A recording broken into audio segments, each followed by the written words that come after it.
بسم اللہ الرحمن الرحیم۔ نظر بد موت تک لے جاتی ہے، نظر بد مال اولاد رزق دولت سب کھا جاتی ہے۔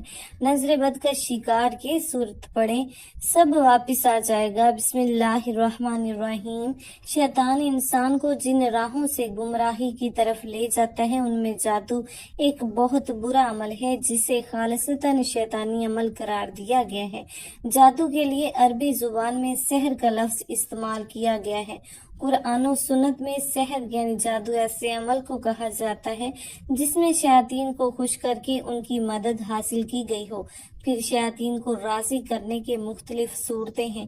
کبھی ایسے منتر اختیار کیے جاتے ہیں جن میں کفر اور شرک کے کلمات ہوں اور شیاطین کی مداح سرائی کی گئی ہو جس سے شیاطین خوش ہوتے ہیں۔ کبھی ایسے اعمال اختیار کیے جاتے ہیں جو شیطان کو پسند ہیں، مثلاً کسی کو ناحق قتل کر کے اس کا خون استعمال کرنا یا ناپاکی اور نجاست کی حالت میں رہنا وغیرہ۔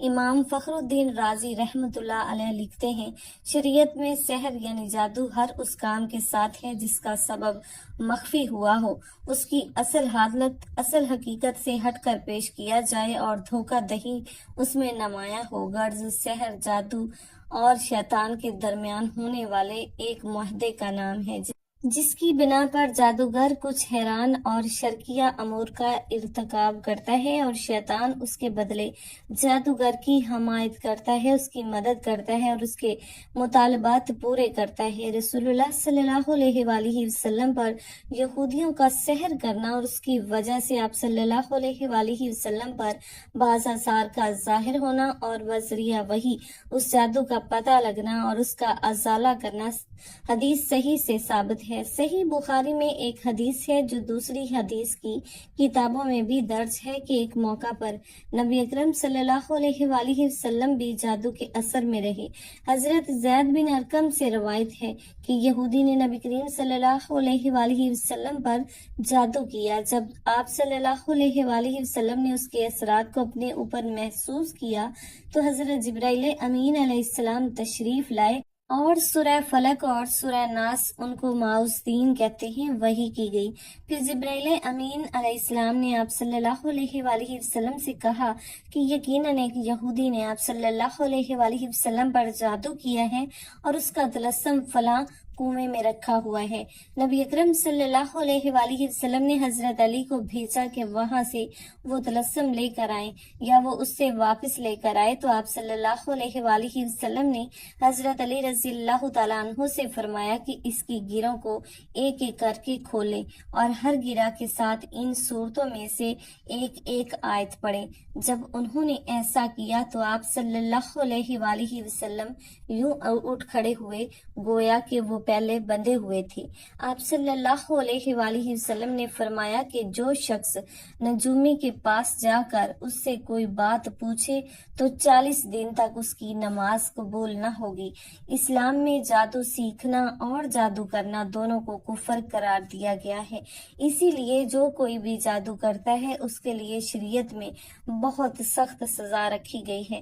اگر کوئی جادو پر عمل کرتا ہوا پکڑا جائے اور وہ توبہ نہ کرے اور جادو کرنا نہ چھوڑے تو اس کی سزا موت ہے۔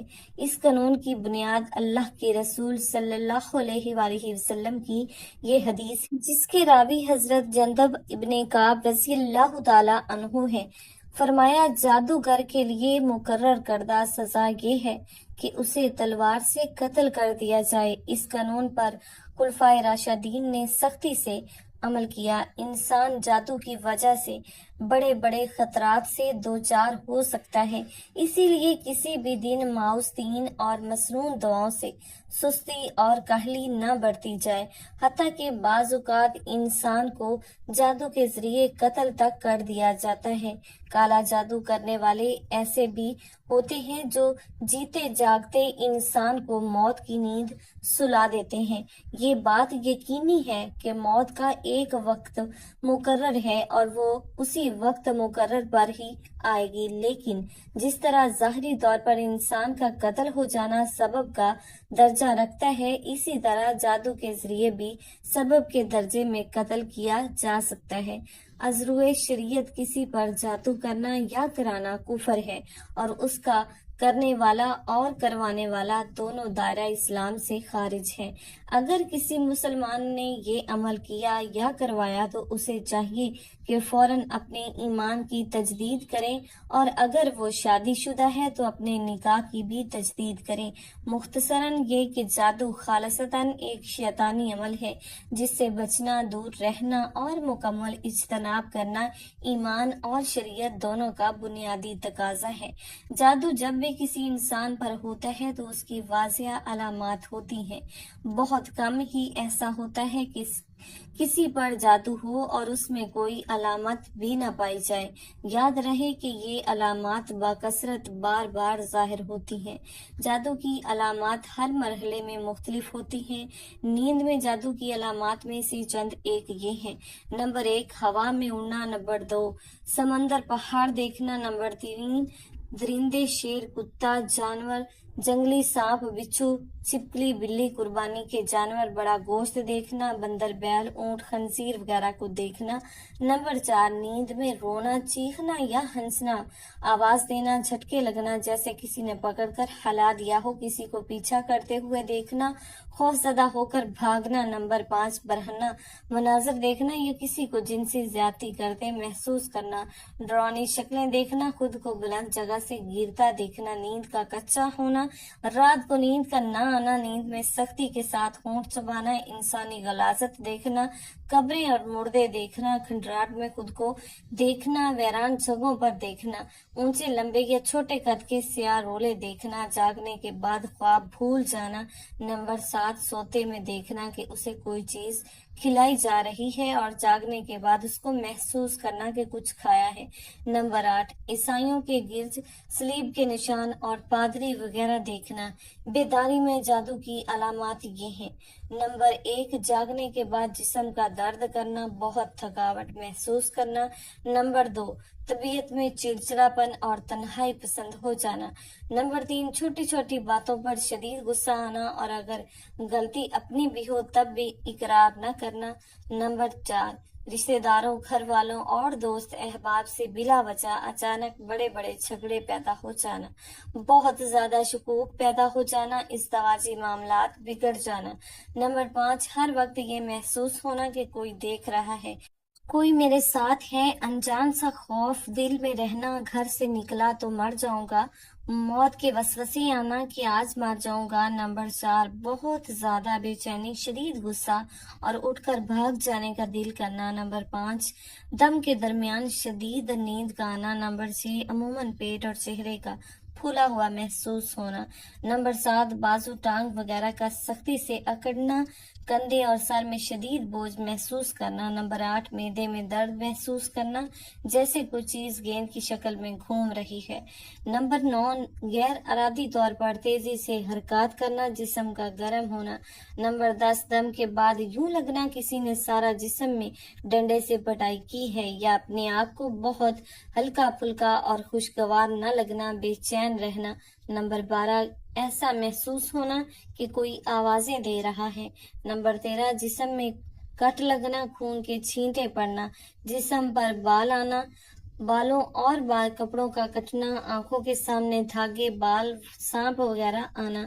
نمبر 14، بہت سخت بدبو کا محسوس ہونا، منہ سے یا جسم سے، پیٹ میں بہت زیادہ گیس کا ہونا، کاروبار کا اچانک بند ہو جانا، بعض لوگوں کے چہرے برے نظر آنا، ان کے دیکھتے ہی نفرت کے جذبات پیدا ہونا، یا کسی ایک شخص کی نہ چاہتے ہوئے بھی غلامی کرنا، رشتوں کا آنا لیکن بلا سبب بات کا ٹوٹ جانا، ایسا محسوس ہونا کہ کسی نے سوئی چبھو دی ہو، اس کی تکلیف کو محسوس کرنا، یا یوں لگنا جیسے کسی نے سر میں کوئی ٹھنڈی باریک نوکیلی چیز داخل کی ہو۔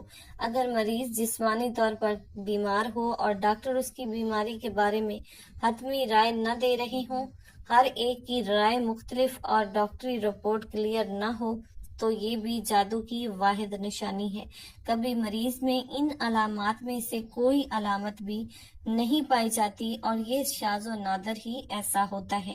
ایسے شخص کی علامات دم کے درمیان زیادہ واضح ہوتی ہیں۔ دم کے درمیان کی علامات یہ ہیں: نمبر 1، دم کرنے والے کے چہرے کا بدنما دیکھنا یا اس سے خوف کھانا، یا موزی خیز صورت دیکھنا۔ نمبر 2، دم کے درمیان جسم میں چوٹیاں چلتی محسوس کرنا۔ نمبر 3، شدت سے رونے یا کہکے لگانے کو دل کرنا۔ نمبر 4، بہت زیادہ بے چینی، شدید غصہ، اٹھ کر بھاگ جانے کو دل کرنا۔ نمبر 5، دم کے درمیان شدید نیند کا آنا۔ اگر آپ میں سے ان میں سے کوئی بھی علامات پائی جائے تو آپ ہر وقت ظاہری اور باطنی طہارت کا خیال رکھیں۔ قرآن مجید کی تلاوت، مسنون اذکار اور دعاؤں کا اہتمام کریں، خصوصاً آیت الکرسی، سورہ فلق اور سورہ ناس شام کو کم از کم 3 مرتبہ پڑھنے کا معمول بنانا۔ دن بھر کثرت سے پڑھیں تو یہ مزید بہتر ہوگا۔ مدرجہ ذیل دعا صبح شام 3 مرتبہ پڑھیں۔ حضور صلی اللہ علیہ وآلہ وسلم پر بھی جادو کا اثر ہوا۔ مدینہ میں ایک جادوگر تھا جس کا نام لبید تھا۔ ایک بار مدینہ کے بہت سے یہودی لبید کے گھر آئے اور کہنے لگے کہ اے لبید، تم تو دیکھ رہے ہو کہ یہ محمد کیسے اپنے دین کو پھیلائے جا رہے ہیں۔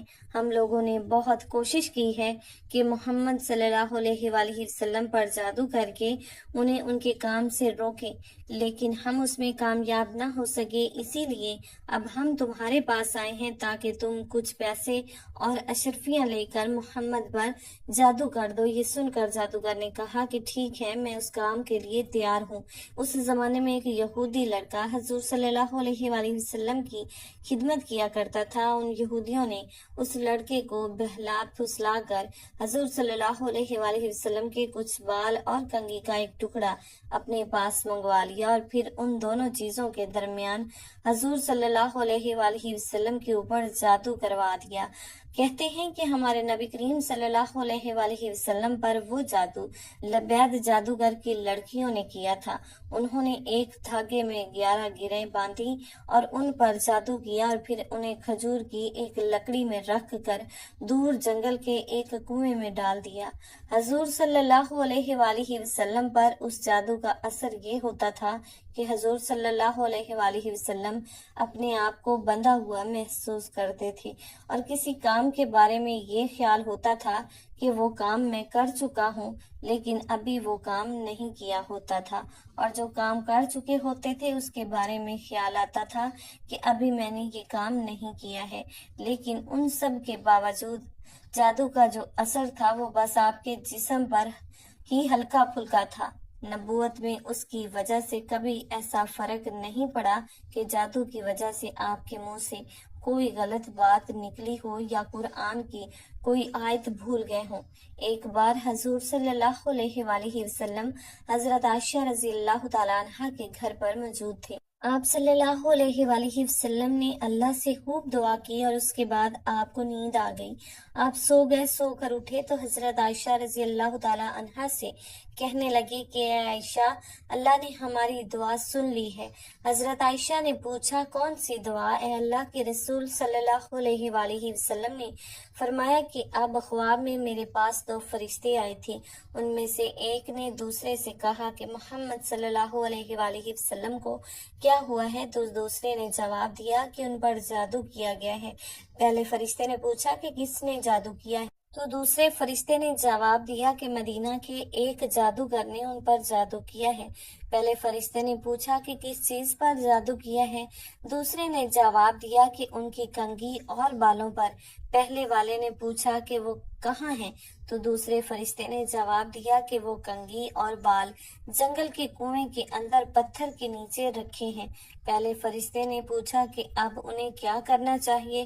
تو دوسرے نے جواب دیا کہ اس کنویں کا پانی نکال کر اس پتھر کے نیچے سے وہ بال اور کنگھی کا ٹکڑا نکالا جائے تو ان پر جادو کا اثر ختم ہو جائے گا۔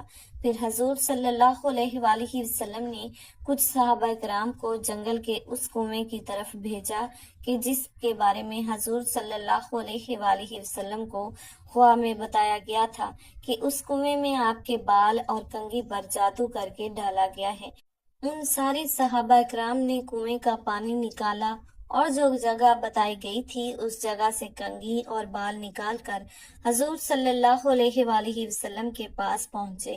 حضرت جبرائیل امین علیہ السلام نے آ کر حضور صلی اللہ علیہ وآلہ وسلم کو بتایا کہ سورہ فلق اور سورہ ناس پڑھ کر آپ ان میں سے ایک ایک گرہ کھولتے جائیں۔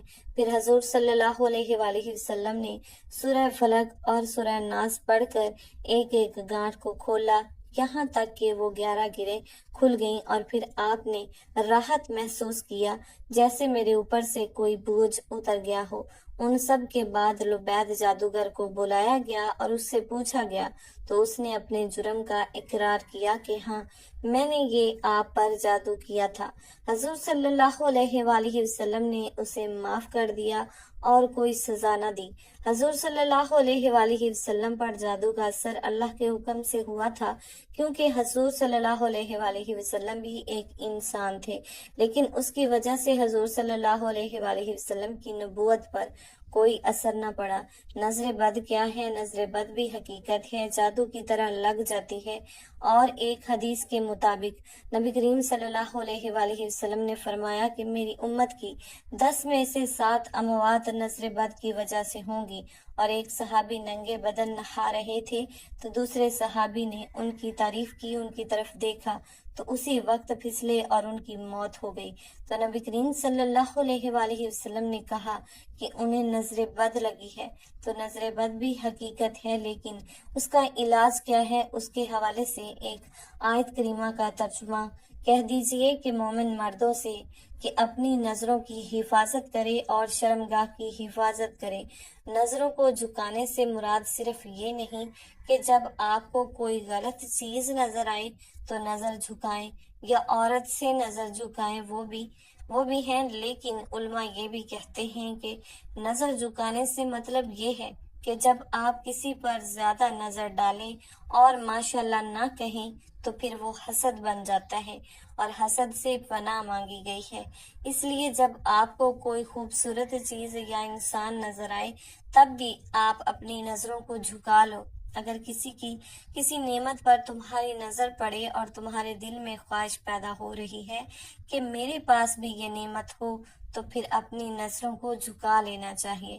نظر بد کی علامات میں سے یہ ہے کہ ضرورت سے زیادہ جمائیاں آنا۔ آپ سوئے ہیں بہت زیادہ، پھر بھی جمائی آ رہی ہے، یا بیٹھے بیٹھے تھک جانا، یا بیٹھے بیٹھے نیند کا غلبہ طاری ہو جانا، اور ہر وقت سستی کا شکار رہنا، اور بہت زیادہ بیمار ہونا، سر میں بہت زیادہ درد رہنا۔